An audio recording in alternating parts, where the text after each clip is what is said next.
ఇటు పీఓకే నుంచి అటు సర్ క్రీక్ నుంచి భారత్ టార్గెట్ గా పాక్ కుట్రలు చేస్తూనే ఉంది. మన బలాలు ప్రభుత్వం దాయాది దేశానికి ఎప్పటికప్పుడు చెక్ పెడుతున్నా పాక్ దరిద్రపు వేషాలు మాత్రం ఆగటం లేదు. దీంతో కేంద్రం సంచలన నిర్ణయం తీసుకుందా? పాక్ కు భారీ ఝలక్ ఇచ్చేందుకు రెడీ అయిందా అంటే అవును అనే సమాధానమే వినిపిస్తోంది. పీఓకే మనతో కలిసే రోజులు దగ్గరలోనే ఉన్నాయంటున్న కేంద్రం సింధు కూడా కలవచ్చు, సరిహద్దులు మారొచ్చు అని హింటిస్తోంది. అంటే మోదీ సర్కార్ నెక్స్ట్ టార్గెట్ ఏంటి? రాజ్నాథ్ మాటలు చెప్తుందేంటి?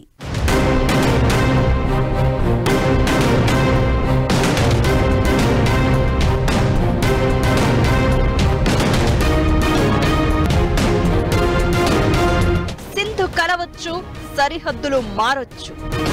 రాజ్నాథ్ వ్యాఖ్యలతో పాకిస్తాన్ ఒలిక్కిపాటు. పీఓకే వెనక్కి తీసుకొచ్చేందుకు కేంద్రం పట్టుదల. సింధు కూడా కలిస్తే జరగబోయేది ఏంటి? సింధ్ రాష్ట్ర ప్రజలు ఏమనుకుంటున్నారు? అసలు రాజ్నాథ్ సింగ్ ఎందుకలా మాట్లాడారు?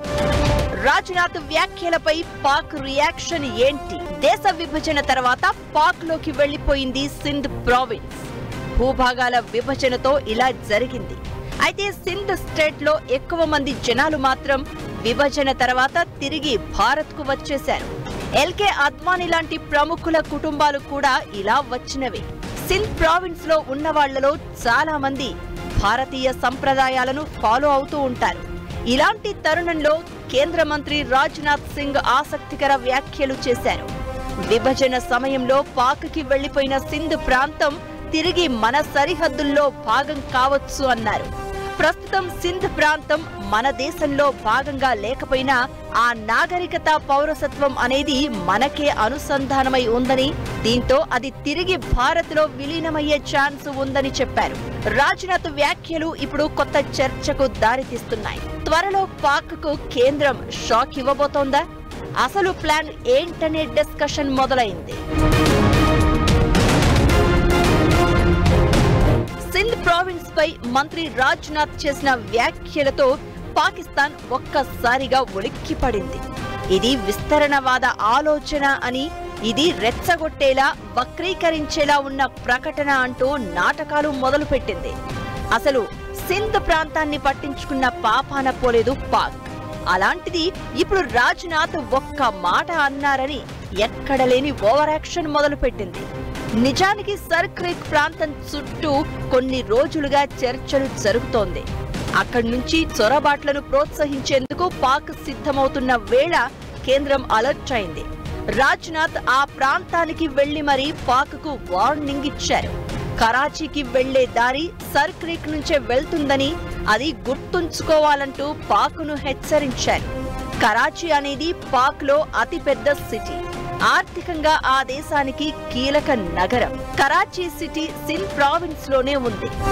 అప్పటి హెచ్చరికలపై చర్చ జరుగుతూ ఉండగానే సింధ్ ప్రావిన్స్ భారత్ లో కలవచ్చు అంటూ రాజ్నాథ్ చేసిన వ్యాఖ్యలు ఇప్పుడు హాట్ టాపిక్ అవుతున్నాయి.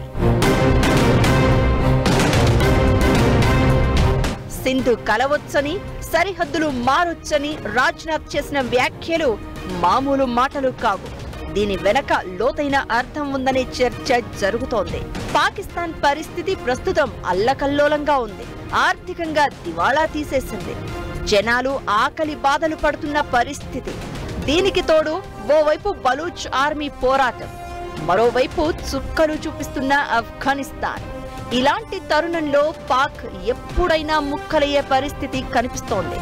మరీ ముఖ్యంగా పాక్ పాలకుల తీరుపై సింధ్ ప్రావిన్స్ జనాలు అసంతృప్తితో రగిలిపోతున్నారు. ఆ ప్రాంతం మీద పంజాబ్ ప్రావిన్స్ నేతలు చూపిస్తున్న వివక్ష అంతా ఇంతా కాదు. పాక్ లో పంజాబ్ ప్రావిన్స్ కు చెందిన నాయకులదే రాజ్యం. ఆర్మీలో వాళ్లే, రాజకీయాల్లోనూ వాళ్లే. సింధ్ ప్రాంతానికి బడ్జెట్ లో చిల్లి గవ్వ ఇవ్వడం లేదు. పాక్ వద్దు అని సింధ్ జనాలు ఉద్యమానికి దిగే రోజులు దగ్గరలోనే ఉన్నాయనే ప్రచారం జరుగుతున్న వేళ రాజ్నాథ్ మాటలు మరింత ఆసక్తి రేపుతున్నాయి. ఇప్పుడు రాజ్నాథ్ సింగ్ మాత్రమే కాదు, గతంలో ఉత్తరప్రదేశ్ ముఖ్యమంత్రి యోగి ఆదిత్యనాథ్ కూడా సింధ్ ప్రావిన్స్ టార్గెట్ గా కీలక వ్యాఖ్యలు చేశారు. సింధ్ ప్రాంతాన్ని మన దేశం ఎందుకు మళ్లీ వెనక్కి తీసుకోకూడదు అని చెప్పడానికి ఒక్క కారణం కూడా లేదంటూ సంచలన వ్యాఖ్యలు చేశారు. సింధుకు మాత్రం భారత్లో తూర్పున గుజరాత్, రాజస్థాన్, వాయువ్య దిశలో బలూచిస్తాన్, ఈశాన్య దిశలో పాకిస్తాన్, పంజాబ్ ప్రావిన్స్ సరిహద్దులు ఉన్నాయి. అయితే కేంద్రం ఏదో భారీగానే ప్లాన్ చేస్తోందని రాజ్నాథ్ సింగ్ వ్యాఖ్యలతో చర్చ మొదలైంది. ఇప్పుడు సింధు మాత్రమే కాదు, గతంలో పీఓకే విషయంలోనూ రాజ్నాథ్ ఇలాంటి వ్యాఖ్యలే చేశారు. ఎలాంటి దాడులు, యుద్ధం లేకుండానే పాక్ ఆక్రమిత కశ్మీరును భారత్ స్వాధీనం చేసుకుంటుందని ధీమా వ్యక్తం చేశారు. పీఓకే ఎప్పటికీ మనదే అంటూ అప్పుడు, సింధ్ కలవచ్చు అంటూ ఇప్పుడు రాజ్నాథ్ వ్యాఖ్యలతో పాక్ గుండెల్లో రైళ్లు పరిగెడుతున్నాయి. పహల్గాం ఘటన తర్వాత భారత్ ఆపరేషన్ సింధూర్ చేపట్టగా యుద్ధం అంటూ కాలు దువ్విన పాక్ ఆ తర్వాత ఇండియన్ ఆర్మీ పవర్ ను తట్టుకోలేక కాళ్లబేరానికి వచ్చారు. అయితే ఆ తర్వాత కూడా పాక్ కుట్రలు ఆగడం లేదు. భారత్ ను టార్గెట్ చేస్తూ పన్నాగాలు పన్నుతూనే ఉంది. మరీ ముఖ్యంగా పీఓకే ప్రాంతంలో ఉగ్ర స్థావరాలను రీయాక్టివేట్ చేయడంతో పాటు సర్ క్రీక్ దగ్గర కూడా ఓవర్ యాక్షన్ మొదలుపెట్టింది. ఇలాంటి తరుణంలో పీఓకే మనదే అని అప్పుడు, సింధ్ ప్రావిన్స్ కలవచ్చు అంటూ ఇప్పుడు రాజ్నాథ్ చేసిన వ్యాఖ్యలు పాకిస్తాన్ కు ఒక రకంగా హెచ్చరిక లాంటిదే అనే అభిప్రాయాలు వినిపిస్తున్నాయి. భారత్ లో సింధ్ ప్రావిన్స్ కలవచ్చు, సరిహద్దులు మారొచ్చన్న రాజ్నాథ్ సింగ్ వ్యాఖ్యల తర్వాత ఆ ప్రాంతం చుట్టూ కొత్త చర్చ మొదలైంది. అసలు సింధు ప్రావిన్స్ అనేది భారత్ కు ఎందుకంత కీలకం? చరిత్ర ఏం చెప్తోంది? సింధు ప్రాంతం భారత్ లో కలిసే అవకాశాలు ఉన్నాయా? ఆ ప్రాంతంలో ప్రస్తుతం పరిస్థితులు ఎలా ఉన్నాయి? సింధ్ నిజంగా భారత్ లో కలుస్తుందా? అలా కలిసేందుకు అవకాశాలు ఉన్నాయా? సింధ్ ప్రావిన్స్ భారత్ కు ఎందుకు కీలకం? సింధ్ ప్రావిన్స్ చరిత్ర అసలేం చెప్తోంది? 1947లో విభజన తర్వాత పాకిస్తాన్లో సింధ్ ప్రావిన్స్ భాగంగా మారింది. అప్పుడు వలసల్లో లక్షలాది హిందూ సింధీ కుటుంబాలు అక్కడి నుంచి వచ్చి భారత్లో స్థిరపడ్డాయి. ఎల్కే అద్వానీ తన బాల్యాన్ని సింధులోనే గడిపారు. 2005లో ఆయన సింధును సందర్శించి అక్కడి నుంచి కరాచీ వెళ్లారు. బ్రిటిష్ ఇండియాలో బొంబాయి ప్రావిన్స్ పరిధిలోకి సింధ్ ప్రాంతం వచ్చింది. విభజన తర్వాత భారత్ ఎంచుకున్న జాతీయ గీతంలోనూ సింధ్ పేరు ఉంటుంది. ఈ ప్రాంతం సింధు డెల్టాలో ఉంది. ఈ నది పేరుతోనే సింధ్ అనే పేరు వచ్చింది. ఆ ప్రావిన్స్ లో 30 జిల్లాలు ఉన్నాయి. దాదాపు 5,05,00,000 జనాభా ఉంది. సింధ్ ప్రావిన్స్ వైశాల్యం 1,40,000 చదరపు కిలోమీటర్లు. 2017 జనాభా లెక్కల ప్రకారం ఈ ప్రావిన్స్ లో ముస్లిం జనాభా 91.3%, హిందూ జనాభా 6.5% ఉంది. సింధులోని ఉమర్కోట్ జిల్లా ఇప్పటికీ హిందువులు ఎక్కువ ఉన్న జిల్లా. అసలు సింధు భారతదేశంతో కలిసేది సాధ్యం అంటే చాలా కష్టం. 1947లో సింధుతో పాటు కొన్ని ప్రాంతాలు పాకిస్తాన్తో వాళ్ళందరూ ముస్లింలు అని కలిసింది. అది చాలా కష్టమైన పని ఇప్పుడు తిరిగి రావటానికి. కానీ సింధు వేరే దేశం అయిపోవచ్చా, ఇంకో వేరే విషయాలు రావచ్చా, అది వేరే మాట. సాధ్యం కాకపోయినా ఈ ఆశయ, ఈ మాట భారతదేశం ముందు అన్నందుకు చాలా వాల్యూ ఉన్నది. పాకిస్తాన్కి మెసేజ్ వెళ్ళేది ఏంటంటే, సింధ్ అనేది మాతో కలిసినా కలవపోయినా మీ దేశంలో చాలా వీక్నెసెస్ ఉన్నాయి, మీరు మర్చిపోవద్దు. భారతదేశం మీద మీరు అస్తమానం దాడులు చేయటం, ఈ చేయటం సరిపడదు.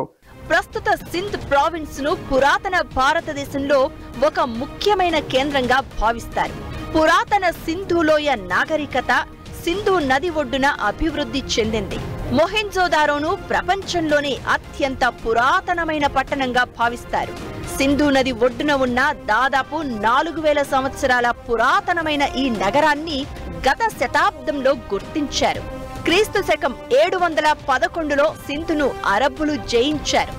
అరబ్ దండయాత్రకు ముందు ఆ ప్రాంతాన్ని పర్షియన్ అకేమినిడ్లు, మౌర్యులతో పాటు స్థానిక రాజవంశాలు పాలించాయి. చివరికి బ్రాహ్మిన్ చాచ్ రాజవంశం అధికారంలోకి వచ్చింది. బౌద్ధులు, హిందువుల మధ్య అంతర్గత యుద్ధాలు విదేశీ దాడులకు అడ్డాగా మార్చాయి.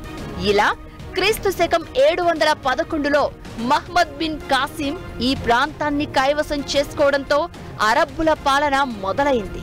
16, 17వ శతాబ్దాలలో మొఘలులు, ఆ తర్వాత అనేక స్వతంత్ర సింధీ రాజవంశాలు పాలించాయి.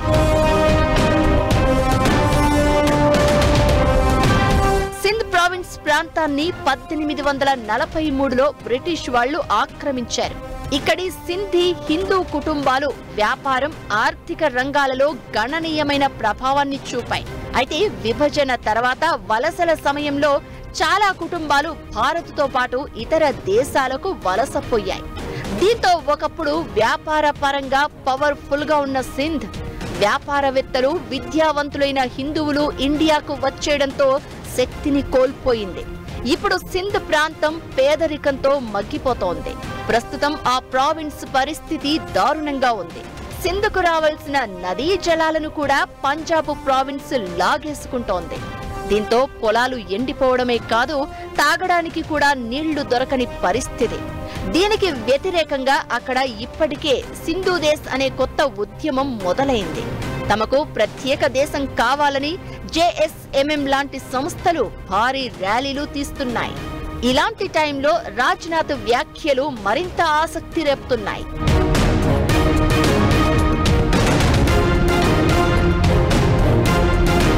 బలూచిస్తాన్లో ఎలాగైతే స్వాతంత్ర్యం కోసం పోరాడుతున్నారో సింధ్ ప్రావిన్స్ లోనూ అదే ఫైర్ మొదలైంది. వీళ్లను అణిచివేయడానికి, జైళ్లలో పెట్టడానికి పాక్ సైన్యం ఎన్ని ప్రయత్నాలు చేసినా జనాల్లో కోపం రోజురోజుకి పెరుగుతోంది. ఇక పాక్లో పంజాబ్, సింధ్ ప్రావిన్స్ల మధ్య గొడవలు రాబోయే రోజుల్లో మరింత పెరగడం ఖాయం. దీంతో భారత్లో కలిసేందుకు వాళ్లు ముందుకు వచ్చే రోజులు లేకపోలేదు. ఇదంతా ఎలా ఉన్నా చరిత్రపరంగా చూసిన సింధ్ ప్రావిన్స్ అనేది మన భూమి. బ్రిటిష్ పాలకులు చేసిన తప్పుతో అది విడిపోయింది. మన జాతీయ గీతంలోనే కాదు, దేశం ఆత్మలో సింధ్ అనే పేరు ఇమిడిపోయి ఉంది. మరి ఇలాంటి పరిస్థితుల్లో సింధ్ మనతో కలవచ్చు అనే రాజ్నాథ్ మాటలు నిజమవుతాయా లేదా అనేది కాలమే సమాధానం చెప్పాలి.